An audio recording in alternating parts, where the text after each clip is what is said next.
Hi, and a pleasant hello. Good morning, good afternoon, good evening. And midnight na ka na ba?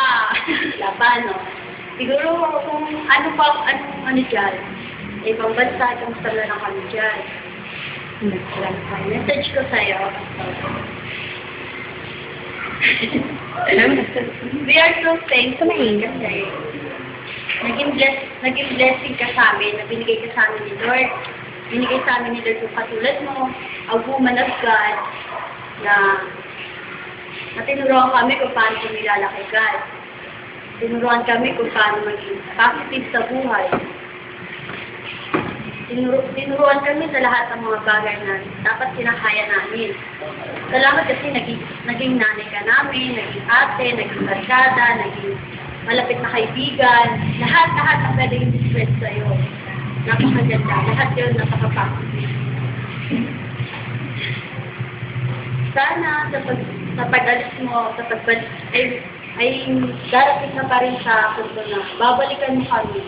Sana hindi maputol yung communication natin sa bawat isa dito sa church. Hindi mawala yung magandang relasyon natin sa bawat isa. Magkaroon pa tayo ng magandang banding, tulad ng ginagawa natin noon. Sana maging memorable po kami sa inyo. Dahil sa mahabang panahon din na nag-stay kayo dito, nakilala ka namin, marami kami natutunan sa inyo.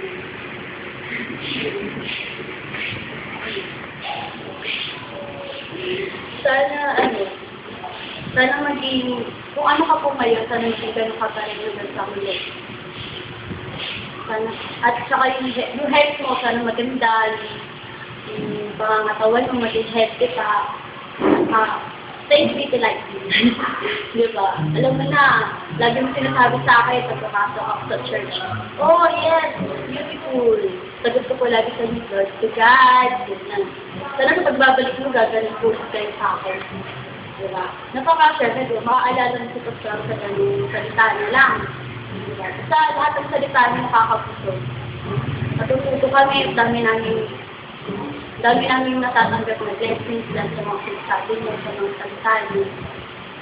Thankful po kami talaga dahil isa kayo sa simbolo ng aming magandang pamumuhay.